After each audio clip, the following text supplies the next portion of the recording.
look at Brian, myself, and Kyle getting snowed in at the studio in East Peoria. You can even hear the wind. This kind of sounds like what you would expect a blizzard to sound like, but I know there's some stipulations with that. Yeah, there is an official criteria for blizzard, and we're going to come close to it. So even though this won't be an official blizzard over the next couple of days, we will have blizzard-like conditions at times.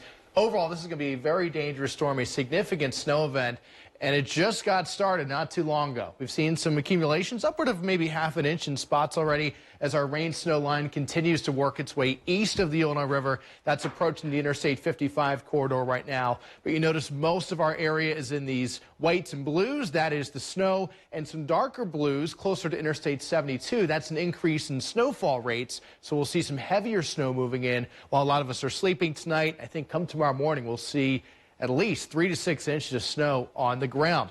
Here's a look outside right now. As our first look camera network, we take it to downtown Peoria. There's Interstate 74. You see a little bit of snow cover there. One more shot to the top of Tower Park in Peoria Heights. See some of the snowflakes flying around. There's Prospect Road. You see a little more snow covered, and we are seeing that snow cover on the roads right now. Going to take one more look outside here. This is our crew out and about this evening. Again, you see these snow-covered roads. They generally look all right, but road conditions are definitely deteriorating, and as we've been stressing the last couple of days, if you don't have to be out here tonight into tomorrow morning, it's best just to wait this one out at home, as again, these road conditions are going to get very dangerous overnight and into tomorrow.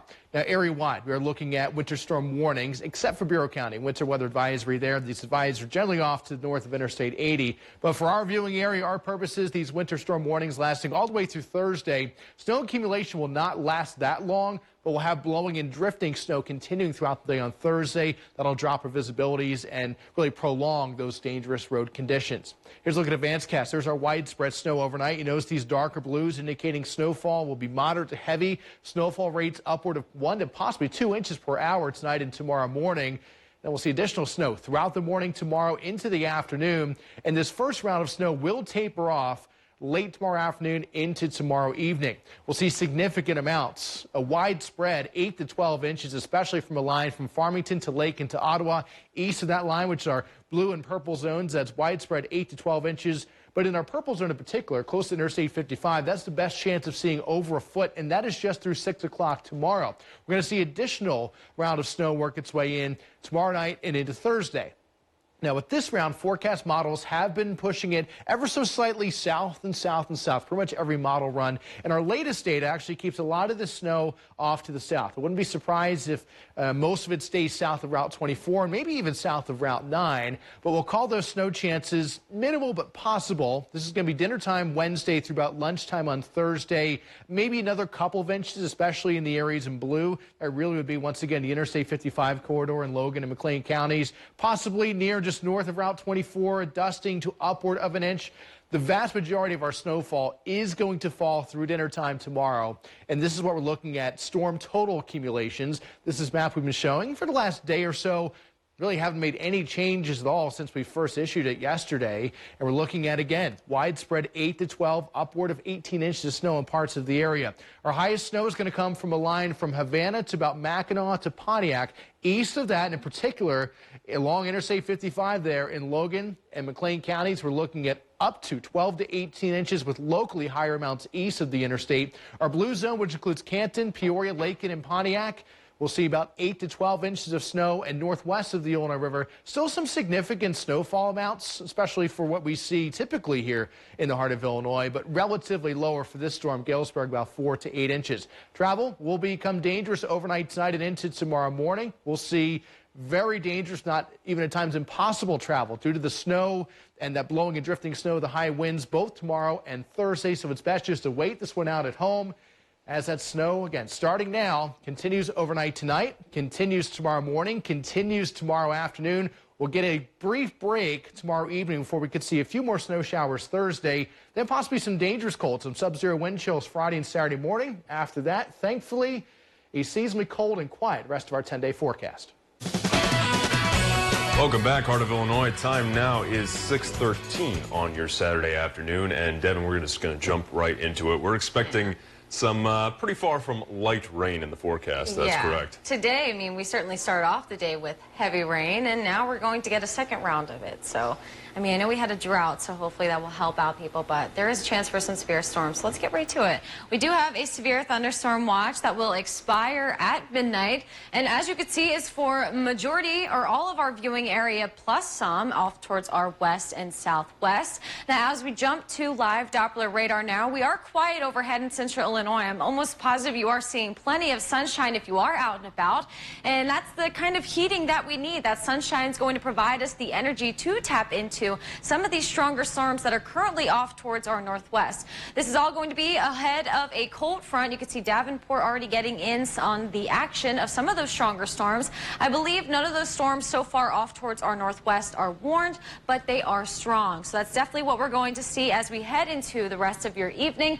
You can see around 8 o'clock tonight, we are going to begin to see some of those showers and storms almost just past the Illinois River Valley around 9 o'clock. You can see all the darker colors indicating some of the heavier rainfall along with hail and lightning strikes, of course. Then this line will continue to barrel its way towards the southeast, almost along and east of that I-55 corridor by 10 o'clock.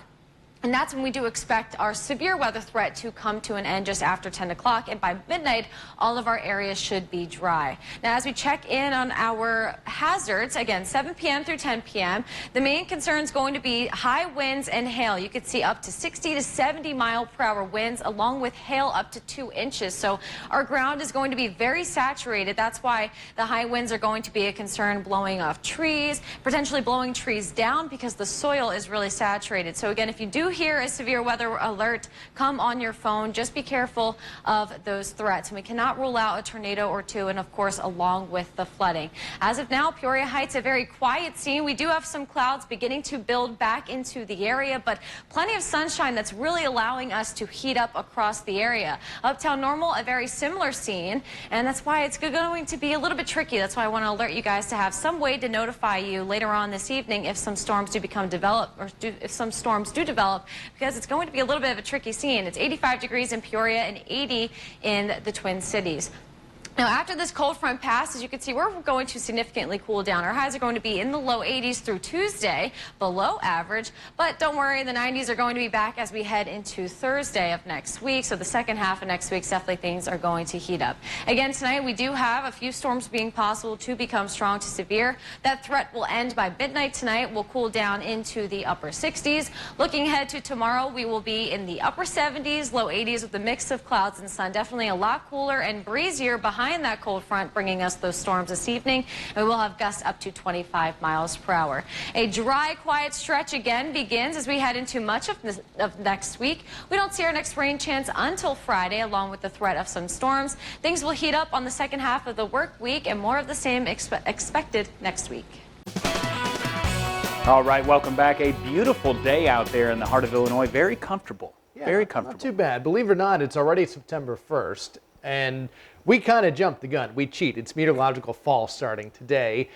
Do this for kind of matching up the warm and cold seasons better with the calendar, but also something like this for record-keeping purposes. And since it is now meteorological fall, we can look back on meteorological summer, which runs from the beginning of June through yesterday, the end of August. I want to show you at least a quick recap of this past summer. 18 days above 90 degrees.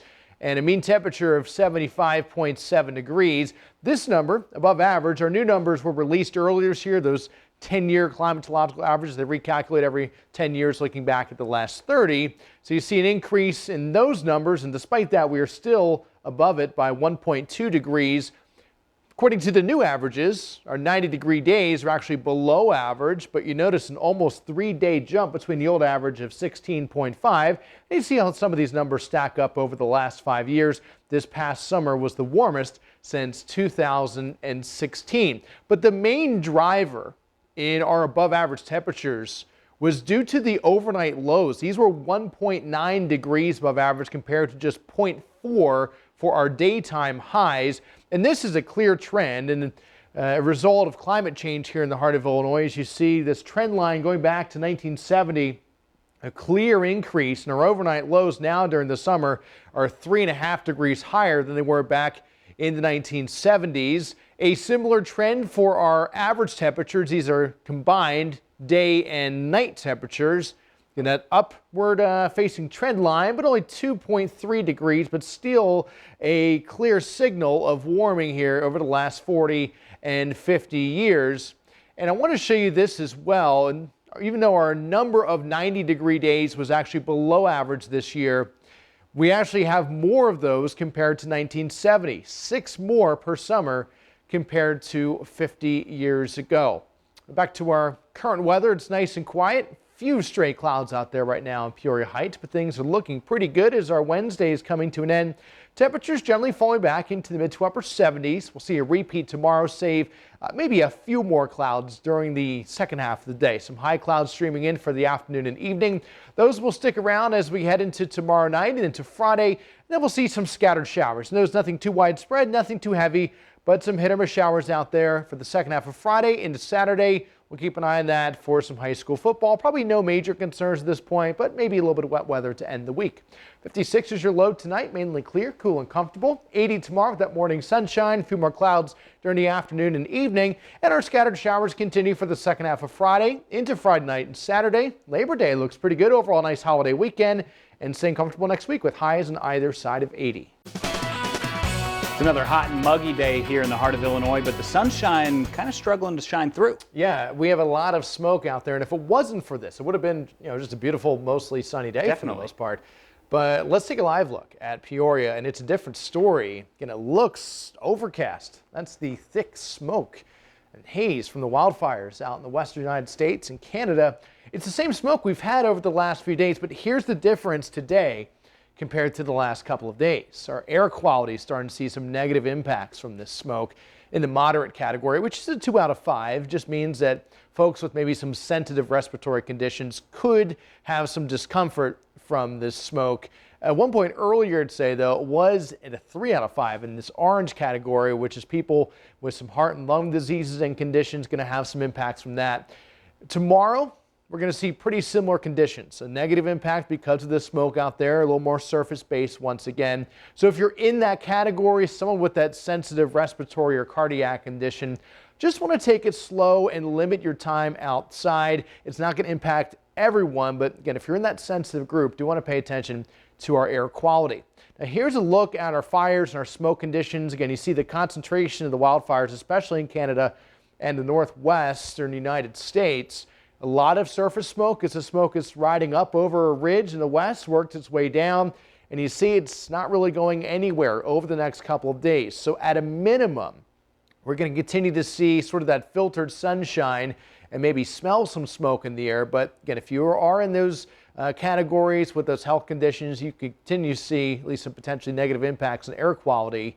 And that could provide you some maybe discomforts over the next couple of days, maybe through the weekend, possibly even early next week. Now, in terms of our weather, again, aside from the smoke, it was a very quiet day. We did have a backdoor cold front drop in from the northwest, and we're seeing very isolated showers popping up there just east of Cuba, one there about halfway between Galesburg and Farmington. That's pretty much it. Maybe an isolated shower or two for the rest of the way today, otherwise just a few passing clouds. Tonight we'll see a couple of these clouds continue. Then tomorrow, kind of more of the same. A couple stray showers and thunderstorms possible, about a 20% chance. Smoky skies will continue and temperatures in the upper 80s once again. So another hot and humid day. Things getting even hotter as we head into the weekend and especially much more humid. See these heat index values getting toward that triple-digit mark. Could be upper 90s to maybe low 100s for those feels-like temperatures. So if you have any outdoor plans this weekend, in addition to the smoke, it's going to be much hotter and humid. So you might want to limit your time outside this weekend as well. A 70s your low tonight, maybe a couple areas of fog, otherwise mainly clear. Then tomorrow, just like today, smoky skies continuing. Low chance of an isolated shower or a thunderstorm, and we'll hold that low chance through the weekend and early next week, but we're staying hot with high temperatures mainly in the 90s.